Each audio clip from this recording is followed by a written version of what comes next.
Hello guys, welcome back to my YouTube channel. तर खूप दिवसाची गॅप झाली आणि या सगळ्या धावपळीच्या जीवनामध्ये माझे व्लॉग मी विसरूनच गेले. तर मी आजपासून सुरुवात करत आहे पुन्हा व्लॉगिंगसाठी. तर प्लीज प्लीज प्लीज माझ्या चॅनलला सबस्क्राईब करायला विसरू नका आणि please I want your support only.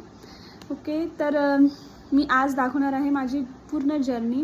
माझे म्हणजे मी जे डेली रुटीनमध्ये जे काही काम करते, जे काही करते ते तुम्हाला मी सगळं शेअर करणार आहे. ठीक आहे ना. तर या सगळ्या गोष्टीमध्ये मला तुमच्या सपोर्टची खूप गरज आहे. तर please I want your supports. तर आज पप्पा आले होते घरी आणि माझ्या स्पृहाला घेऊन गेले त्यांच्या घरी.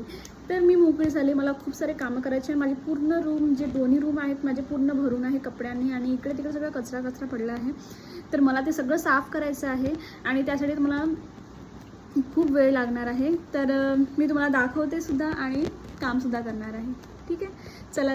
तर सर्वात पहिले पप्पांनी म्हटलं की हिचे कपडे देऊन दे मला थोडेसे, कारण तिची आंघोळ वगैरे करायचीच होती. तर तिकडे जाऊनच ती करणार होती.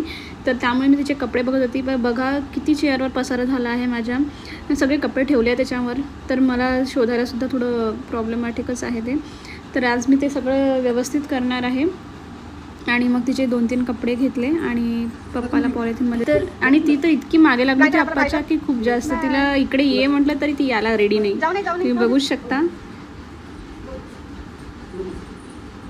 नाही म्हटलं तरी ती धावतच आहे पप्पाच्या मागे. तर तिला तिकडे जाण्याची खुशी खूप जास्त आहे, कारण की खूप सारे बच्चा पार्टी आहे. तर त्याच्यासोबत ती खेळत असते, वागडत असते आणि इथे कोणीच नाही आहे. त्यामुळे तिला पण छान वाटते तिकडे जायसाठी. आणि मेन म्हणजे तिला रडूसुद्धा येत नाही. ती म्हणजे आवडीने बाय करते आणि चल चल चल चालू राहते तिचं.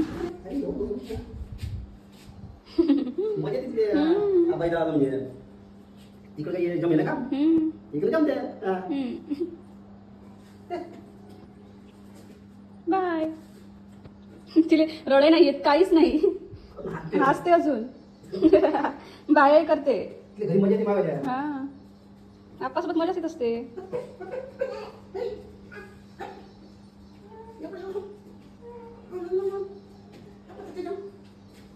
तर अशाच प्रकारे नाती आणि दादा गेले आपल्या घरी. तर मग नंतर मला करायचे होते खूप सारे काम. तर त्यासाठीच मी सगळ्यात पहिले किचन आवरणार होते आणि किचनमध्ये इतका पसारा झाला होता की खूप जास्त. तर ते किचन आवरतपर्यंत मला लागणार होते अर्धा-पाऊण तास. तर चला मी दाखवते तुम्हाला. हे मला सगळं सेट करायचं आहे व्यवस्थित. त्याने सुरुवात कुठून करावं. तर सुरुवात म्हटलं तर आता एवढं सगळं कामं आहे ते कुठून सुरुवात. प्लीज मला आयडिया पाहिजे. I want some idea. चला, तर सगळ्यात पहिले किचन आवरते, कारण किचन इज मोस्ट. जेवण तर मी नंतर बनवणार, त्याला पोटासाठी बनवायचं होतं काहीतरी. पण ठीक आहे, ती थोड्या वेळाने बनवते, कारण पहिले मला भांडे घासून घ्यायचे. तर हे सगळं करते मी आणि नंतर मी तुला दाखवते नेक्स्ट. हॅलो गाईज, तर अशा प्रकारे मी माझी किचन साफ केली आहे आणि साफ केल्यानंतर मला बनवायचं होतं जेवण. तर जेवणासाठी मी बनवणार आहे डाळ आणि डाळीतले कुटके जे आपण म्हणतो ते बनवणार आहे. तर तुम्हाला माहिती आहे का? प्लीज मला कमेंट करून सांगा त्याला काय म्हणतात नक्की. मला माहिती नाही ॲक्च्युली, पण मी ह्याची मम्मीची रेसिपी फॉलो करणार आहे. तर चला, आधी छान वॉश करून घेणार डाळीला. वॉश झाल्यानंतर त्याला मग छान कुकरमध्ये मांडणार आहे आणि त्याला थोडं बॉईल करणार आहे. पीठ मळून घेणार आहे. याची मी छान चपाती बनवणार आहे आणि ती चपाती टाकणार आहे डाळीमध्ये. तर यामध्ये थोडं पहिले तेल, यामध्ये थोडं तेल आणि मीठ.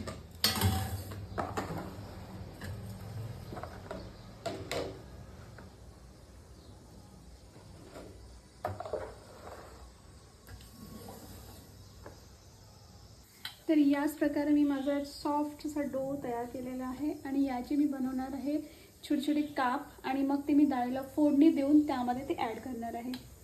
कसं वाटेल ना, छान मस्तपैकी. तर फोडणीसाठी मी टमाटर, कांदा, मिरची आणि थोडंसं लसूण पेस्ट म्हणजे लसूण ठेचून घेतलं होतं आणि मग मी त्याची छान फोडणी देणार आता.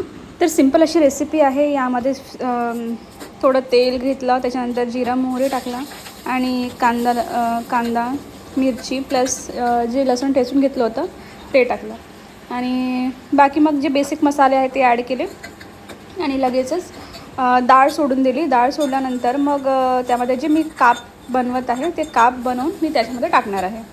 अशी सिंपल रेसिपी, त्याला छान शिजू द्यायचं आहे आणि बस रेडी टू सर्व. जर तुम्हालाही अशा रेसिपीज आवडत असेल तर नक्की माझ्या चॅनलला सबस्क्राईब करायला विसरू नका, कारण मी आता नवीन नवीन रेसिपीजसुद्धा सांगणार आहे आणि माझी डेली जर्नी जी आहे ती पण तुम्हाला एक्सप्लेन करणार आहे थ्रू माय व्हिडिओ. तर अशाच प्रकारे आपण भेटत राहूया रोज रोज. तर अशी सिंपल काप करून घेतले आणि ते मी डाळीमध्ये उकळी आल्यानंतर सोडून दिले. हे माझे पोळीचे काप झाले आहे रेडी. याच्यात मी छान आता सांबार टाकणार आहे आणि छान सर्व करणार आहे स्वतःसाठीच. तर हे आपले असे डाळीतले पोळीचे काप रेडी आहे आणि खायलासुद्धा टेस्टी असतात, म्हणजे टेस्टी लागते आणि सिंपल रेसिपी आहे, त्यामुळे तुम्ही पण नक्की ट्राय करा आणि मला सांगा कमेंट करून की तुम्हाला कसे वाटले. याचबद्दल मी ब्लॉग संपवते आणि चला तर भेटूया नेक्स्ट ब्लॉगमध्ये. तर अशाच नवीन व्हिडिओसाठी तुम्ही मला सबस्क्राईब करायला विसरू नका.